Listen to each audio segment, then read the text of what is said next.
Hi everyone, it's Amy. I am so glad that you're back. In speaking about healthy sexuality, which is what we're covering in this module, it's helpful to have some idea about your own sexuality. So I'm going to cover one aspect of that today with an understanding of some terms in what seems like an ever-changing sexual world. Sexual preference is a term that now seems a little outdated, as most people believe that who you are attracted to is not necessarily a preference, because preference implies choice. To make the point clear, being homosexual, for example, is no more of a choice than being heterosexual. It just is. I'm going to give you what I feel are the clearest definitions, which some people may have issue with. But I'm not here to offend, just to educate. So if I offend anybody with these definitions, I am apologizing now, and feel free to educate me, please. This is an understandably sensitive topic for a lot of people. All right, so let's start with LGBTQIA. Now, LGBTQIA is an acronym for lesbian, gay, bisexual, transgender, queer or questioning, intersex, and allies. And it is sometimes referred to as the alphabet soup because of the number of genders and sexualities represented in the acronym, which has grown and continues to grow and will continue to grow over time. Heterosexuality. This is the attraction of a person to only people of their opposite gender. It is commonly labeled as being straight. Bisexuality. This is an attraction to two or more genders, usually but not necessarily both female and male. An attraction to each gender is not necessarily always equal. All right, it's not necessarily that it's 50-50. Homosexuality. This is an attraction to a person to people of the same gender.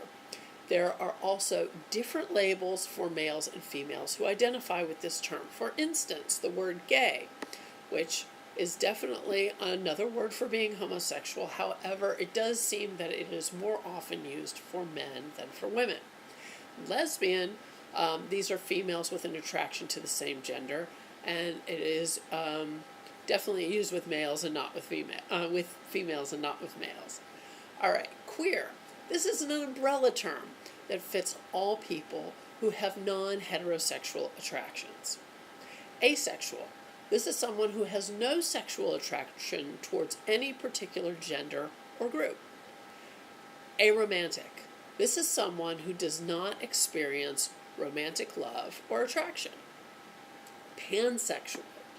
Pansexual is someone who is attracted to people regardless of their gender. Attraction to all genders can also be known as omnisexual. Fluid.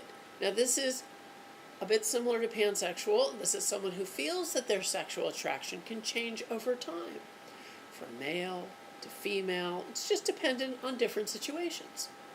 Polysexual. This is someone who is attracted to more than one gender and or form of gender expression, but not all. All right. Transsexual. This is a person who psychologically identifies with the opposite sex and who may seek to live as a member of the opposite sex, especially by undergoing surgery, hormone therapy, to obtain the necessary physical appearance as by changing the external sexual organs. That's someone who's transsexual, which is not the same as transgender. People get them confused. They are similar in some ways, but it's not the same, and it's often confusing to a lot of people. Transgender, unlike transsexual, is a term for people whose identity, expression, behavior, or general sense of self does not conform to what is usually associated with the sex in which they were born. Sex is a matter of the body, while gender occurs in the mind. Gender is an internal sense of being male, female, or other. People often use binary terms, for instance, masculine or feminine, to describe gender, just as they do when referring to sex. But gender is more complex and encompasses more than just two possibilities. Gender is also influenced by culture, class, and race, because behavior, activities, and attributes seen as appropriate by one society or group may be viewed a different way in another society or group. Transgender, then, unlike transsexual, is a multifaceted term. One example of a transgender person might be a man who is attracted to women, but also identifies maybe as a cross-dresser. Other examples include people who consider themselves gender nonconforming, multigendered, androgynous, third gender, and two-spirit people. All of these definitions are inexact and vary from person to person, yet each of them includes a sense of blending or alternating of binary concepts of masculinity and femininity. Some people using these terms simply see the traditional concepts as being too restrictive. Less than 1% of all adults identify as being transgender. Now, transvestite, which is completely different. This is a person, typically a man, but not always, who derives pleasure from dressing in clothes primarily associated with the opposite sex. This has zero to do with someone's sexuality or who they are attracted to. In other words, you can be a heterosexual transvestite. This is hardly an exhaustive list of terms. There seems to be new terms on almost a daily basis. Now, a word about the spectrum. A heterosexual to homosexual rating scale was produced by Alfred Kinsey with his colleagues in 1948. The scale was developed as part of a theory that people did not necessarily only fit into an extreme view. In other words, either being wholly heterosexual or wholly homosexual.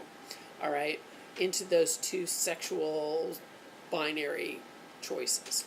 The scale ranges that Kinsey made, the scale ranges from 0 to 6.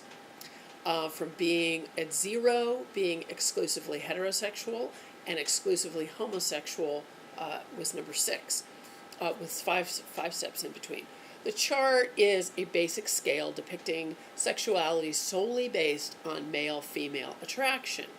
The problem with this scale is that it does not account for a lot of sexualities that fall under the idea of queer, nor does it account for gender identities.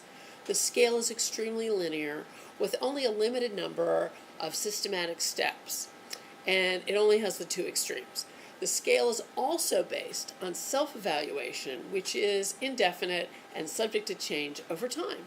Because of this, Kinsey believed that we should develop a way to assign position on the scale at each point of a person's life. All right? We all change. Sexuality lies on a spectrum, but the theory of sexual fluidity allows for the idea of variation over time. Kinsey supported this by finding evidence in his research that people seem to find their sexuality can change over time. The idea of sexual fluidity is that sexuality does not necessarily stay in one place on the spectrum. It can vary over time depending on situations. Someone's perceived sexuality might not always fit who the person ends up being attracted to. Sexuality can bend and flow and end up surprising a person. The idea of sexual fluidity is a theory, though there is no way to prove sexuality is fluid. But maybe we don't even need evidence of that, right?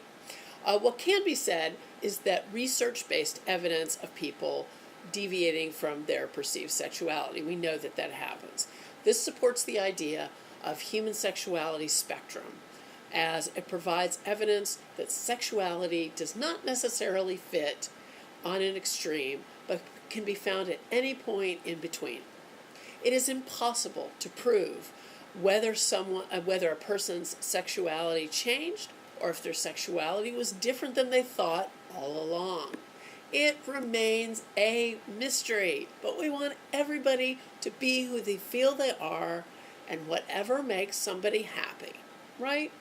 As long as we're not hurting each other and as long as we're living our own life, Let's just be who we want to be, all right? A lot of information, I know. Next time, we're going to wrap up this module on healthy sexuality, so stay tuned. And until then, please feel free to contact me through Facebook, through Instagram, through Twitter. Please subscribe to this channel. You can get in touch with me through the channel also. I love communicating with you. And until next time, be well.